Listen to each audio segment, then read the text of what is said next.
Salve, salve, galera. Sejam todos muito bem-vindos ao canal Aprovei Banco. Hoje nós vamos responder 9 questõezinhas referente ao módulo 3, que é instrumento de renda fixa, renda variável e derivativos, tá? Aqui é um banco de dados do pessoal da Unibanco. Vou deixar aí na descrição do vídeo o canal do YouTube deles para que vocês deem uma olhada. O material é sensacional, cara. Então a gente vai fazer essas perguntinhas aqui para ver se a gente está craque, se a gente consegue fazer essa prova aí, ser aprovado na certificação, né? Vamos nessa? Vamos para a primeira questão. Então vamos lá. A primeira questão é a seguinte. Analise os gráficos abaixo, tá? Ó, vamos realmente analisar o gráfico, tá? Vamos matar a charada aqui. Então, beleza. A gente tem aqui dois gráficos, tá? Aqui é o ponto de partida de um deles. Aqui é o ponto de partida de outro, tá? Do seguinte. Quando a gente tem um ponto de partida, tá? Positivo, por quê? Aqui a gente tem uma saída negativa e aqui é positivo, tá? Essa parte de cima é positivo. Então aqui é negativo e aqui é positivo, tá bom? Então são duas situações. Primeiro, quando ele já começa aqui na parte de cima, então ele iniciou positivo, então ele está acreditando na queda. Então ele é um lançador, tá? É um lançador, beleza? Então se os dois lados estão começando aqui, certo? Na parte de cima, eles são lançadores, tá? Lançador, beleza. Show de bola, tá? Vamos agora conferir agora o que é uma call e o que é uma put, se ambos são iguais. Então nós temos aqui, ó, a partir desse ponto de partida, tá? Você saindo da esquerda para a direita é uma call. É uma call, tá? Você saindo da direita para a esquerda, nós temos uma put. Então eu vou simplificar, tá? Já temos aqui um gráfico de call e temos aqui um gráfico de put, tá? Que ambos são lançadores. Vamos ver qual é a resposta correta? Vamos lá. O primeiro se refere a um titular de put, tá errado. Tá? O titular, ele tem que começar aqui embaixo, tá bom? Então o titular, ele começa aqui porque ele acredita na subida, tá? Então já tá errado. Não vou nem ler o restante. Ó, o primeiro se refere ao lançador de uma put. É um lançador, mas não é de uma put. É o lançador, certo? De uma call. Então aqui tá certo, mas aqui tá errado. Não vou nem ler o restante. O primeiro se refere-se a uma titular de call. Não é um titular, é o lançador.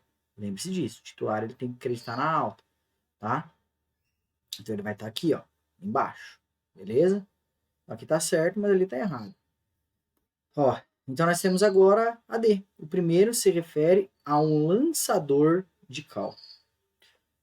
Tá certo, é um lançador de call. E o segundo de um lançador de put. Nós temos aqui a resposta correta, tá? Então, só para deixar claro que a gente interpretou o gráfico primeiro, para depois ir atrás da resposta. Senão a gente fica lendo aqui primeiro e depois aí a gente se confunde todo. Então, vamos primeiro interpretar o gráfico para depois ir atrás da resposta, tá? Então, a resposta D, o primeiro se refere a um lançador de call, o segundo de um lançador de put. Vamos para a D. Ó, a segunda, desculpa. A 2, o investidor que deseja se proteger da queda de preços do dólar e deseja fazer um hedge com opções. O que ele deve fazer? Tá? Vamos lá, canetinha. Então, o investidor ele deseja se proteger da queda dos preços do dólar e deseja fazer um hedge de proteção com opções, né? Então, o que ele tem que fazer? Se ele acredita que o dólar vai cair, tá? Ele tem que fazer uma compra, tá? De uma opção de venda. Por quê? Esse cara ele já tem na carteira dele dólar. Já tem na carteira dele dólar, certo? Ele tem lá, vai, um exemplo, né? A carteirinha dele aqui tá valendo 5 reais hoje na cotação do dólar dele. A composição de carteira dele é toda em dólar, tá valendo 5 reais, tá? Cada dólar. Aí o que acontece? Ele acredita que essa cotação ela vai cair. Só que ele é um cara que ele tá cheio de dólar, tá? Então ele não quer desvalorizar a carteira dele. Ele não quer que a carteira dele depois seja valendo 3 reais cada dólar daqui a um ano, por exemplo, entendeu? O que ele tem que fazer? Ele tem que comprar uma opção de venda. Por quê? Sempre tem alguém que vai estar apostando ao contrário, vai estar acreditando que o dólar vai estar subindo ao invés de cair. Então, se o dólar vier a cair, ele fixou, tá? Ele fixou o preço, tá? Dele os R$ 5 que ele tinha aqui em dólar, tá? Então a opção de venda dele é porque ele pode vender pelo preço que ele fixou, tá? Então a resposta correta é a letra B, tá? Ele vai estar tendo um preço fixado, tá bom? E ele não, ele vai ter uma opção de venda, né? Ele vai ter o direito de exercer a opção de venda caso ele queira, tá? Não vamos nos confundir, tá? A primeira é comprar uma opção de compra. Ele já tem muito dólar aqui, seria se ele quisesse uma opção para comprar mais dólar. Então não faz sentido, tá? Vender uma opção de compra de dólar, tá? Também não faz sentido. E vender uma opção de venda de dólar, tá? Não faz sentido. Ele precisaria realmente comprar para se proteger, né? Não vender nesse caso, tá bom? Vamos para a próxima. A próxima é a questão número 3 aqui, ó. Questão número 3. Um importador de matérias-primas, tá? Decide realizar uma operação do mercado financeiro conhecida como hedge, a proteção. Nesse caso, vamos lá, ele é um importador, tá? Então, independente do que ele importa, ele é um importador. Ele vai ter que fazer o quê? Vender dólar no futuro a termo? Não. Irá vender opções de call de dólar? Não. Ficará passivo no DI, tá? E ativo em dólar, no que se refere ao swap. Vai fazer uma estratégia de swap, estratégia de proteção, tá? Irá comprar a opção de put? Também não. Por quê? Ele ficando passivo no DI, tá? Caso ele venha a ter a desvalorização da moeda na qual ele está tendo, ele está acompanhando essa taxa aqui. E se vier a ficar positivo, ele está ativo em dólar, então ele vai receber toda a variação positiva que tiver, tá, do dólar, porque ele está ativo a dólar. Então a opção correta é a C. Beleza, vamos para a próxima, Agora é a 4. Ó, o Brasil é o único país que o governo federal. Não, ó, o Brasil não é o único país que o governo federal pode emitir título a fim de captar recursos. Se o governo federal decidir emitir um título em qualquer lugar do mundo para captação de dólar, emitirá vamos lá, commercial paper? Não, isso aqui é de empresa, tá? Tá errado, commercial paper. Dólar? Não, isso aqui a gente está falando de moeda americana, tá? Eurobonds e Global Bonds, tá? Aqui também não. A resposta correta é o Global Bond. Por quê? No Eurobond, tá? O que vai acontecer? De repente, o governo americano, né? Quer fazer uma emissão americana, vamos colocar aquela, né? Quer fazer uma emissão de títulos aí atrelados à moeda estrangeira, né? Ao euro, por exemplo. Ele iria pegar aqui uma Eurobond, tá? Já Global Bond, você consegue uma emissão para qualquer lugar do mundo, tá bom? Então, por isso que é uma Global Bond, tá? Então, olha só, qualquer lugar do mundo, tá? Não estou falando especificamente dos Estados Unidos, por exemplo. A gente, né? Os Estados Unidos também pode emitir aqui uma Global Bond, tá bom? Então, essa é a resposta correta, beleza? Ó, vamos lá para a 5. Uma empresa brasileira possui ações na B3. Esta mesma empresa gostaria de negociar seus títulos na Bolsa de Valores de Londres. Tá? A empresa deverá emitir. Vamos lá. Isso aqui está errado. Nenhuma das alternativas está errada. Tá? Uma ADR, uma GDR ou uma ADR. Tá? Ele colocou as duas aqui como ADRs. Tá? Então a gente já até viu um erro na formulação da pergunta, né? Inclusive eu reparei esse erro na formulação de pergunta agora, tá? Correto é um Global Bond, tá? Por que um Global Bond, tá? É uma empresa brasileira que possui ações na B3 e gostaria de negociar seus títulos na Bolsa de Londres, tá? Então você quer negociar em uma outra parte do mundo, tá? Que não seja aqui nos Estados Unidos, tá? Então a gente está falando de um Global Bond, onde você pode fazer a, a negociação das suas ações. E como é que é feita as negociações dessas ações, tá? Não é a ação em si que vai ser negociada, tá bom? Você vai negociar um recibo. Vamos desenhar um recibinho aqui, né? Vai negociar um recibo, uma folhinha de papel, tá? Um recibo de ações. Tá?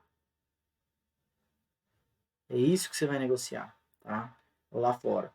Você vai poder levar recibo de ações de uma empresa brasileira lá para fora através de uma GDR, tá bom? É assim, galera. Então, por isso que a resposta correta é a letra B, tá bom? Vamos para a próxima.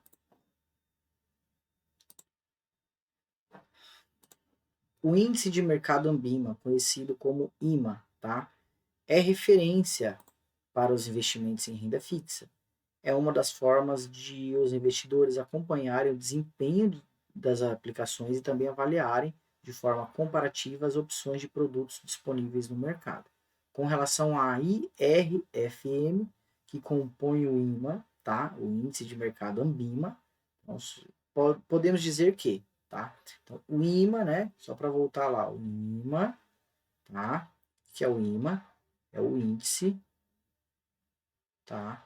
Índice de mercado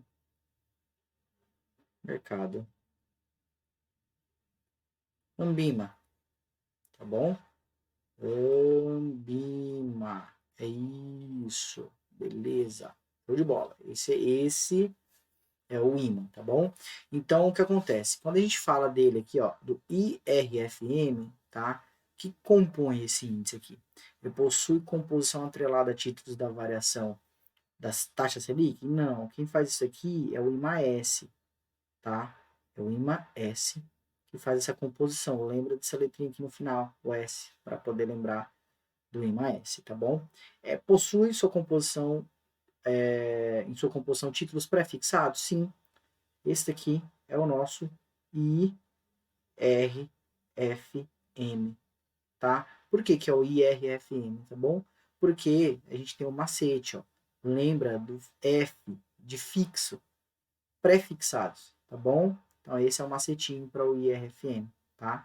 Possui em sua composição títulos pré-fixados com cupom, com pagamento de cupom apenas, já está errado, tá? Não tem esse índice para cupom. Possui sua composição títulos que pagam ao investidor um ganho real, tá? Esse aqui não é, tá? Esse aqui, com ganho real, tá? Ele tem que estar atrelado à inflação, tá? Então não é esse daqui não. Beleza? Vamos para a próxima. Valeu! Sobre duration, modificada, assinale a alternativa correta, tá bom? Duration de Macaulay, a gente vai... A alternativa correta aqui, ó, considera o valor do título, taxa de juros, exceto cupons? Tá errado, tá? Esse exceto aqui já desconsidera a questão. Considera apenas, já tá errado também, a taxa de juros e o prazo? Tá errado. Considera somente, tá errado também. Aqui, ó, considera o valor do título, a taxa de juros, inclusive cupom, tá? A pergunta tem que estar muito completinha. Aliás, a resposta tem que estar muito completinha nesse caso aqui, tá? Então, a duration, isso aqui é só para complicar, tá? Aqui tem uma outra explicação, uma outra aula. Esse daqui, ó, a duration considera o valor do título, a taxa de juros, inclusive os cupons, beleza? Vamos para a próxima? Vamos para a próxima, a penúltima, número 8. O lançador de uma opção de compra, tá? Se exercida, representa, tá? Ele é o lançador de uma opção de compra, tá? Um direito de vender, uma obrigação de vender, uma obrigação de comprar, ou um direito de comprar. Isso daqui, ó, vamos lá. Ele é um lançador, tá? A partir do momento que ele lança, ele já tem uma obrigação, tá? Ele não tem um direito. Então, ele já tira essas duas aqui, tá? E ele está lançando, tá, uma opção de compra. Então, nesse caso, ele vai ter que ter o quê? Obrigação de comprar ou obrigação de vender? Esse cara, ele vai ter a obrigação de vender, entendeu? Se ele fosse não vou conseguir pegar um exemplo aqui agora, né? Mas assim, nesse caso, eu uso o macete do lançador, com relação a um direito de comprar e o direito de vender, ele não exerce, ele tem as obrigações de cumprir, tá? Com, com o exercício do papel. E nesse caso, o exercício seria a obrigação de venda. Vamos para a próxima.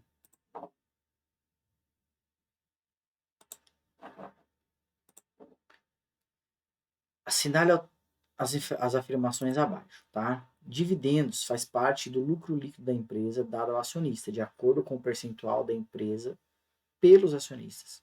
Será isento apenas pessoa física, que está errado. Dividendos é pessoa física e PJ, são isentos. Dividendos, tá? Juros sobre capital próprio é pago ao investidor com 15% de IR na fonte. Isso aqui é o JSCP. A provinha gosta de pedir isso aqui pra gente, pra confundir nossa cabeça. É o juros sobre capital próprio, beleza? A diferença entre, então aqui é certo, é pago ao investidor com 15% de IR retido na fonte. A diferença entre bonificação e subscrição. Bonificação e subscrição é que a primeira é uma distribuição gratuita ao investidor e a segunda é ofertado o direito à compra primeiro aos investidores. Então vamos lá. A bonificação, tá? Ela é uma distribuição gratuita, tá certo? Para o investidor. E a segunda, que é a subscrição, é uma oferta do direito de compra primeiro a qualquer acionista daquela empresa, qualquer investidor, ele vai ter o direito de compra primeiro que qualquer outra pessoa. Então o correto aqui, ó, a gente vai ter a número 2 e a número 3, beleza? Então corretos aqui, ó. Então, corretos a 2 e a 3. É a A, beleza? É isso aí, foram 9 questõezinhas. Vamos aguardar agora nossa próxima, né? Nosso próximo módulo aí pra gente tentar aprender um pouquinho mais.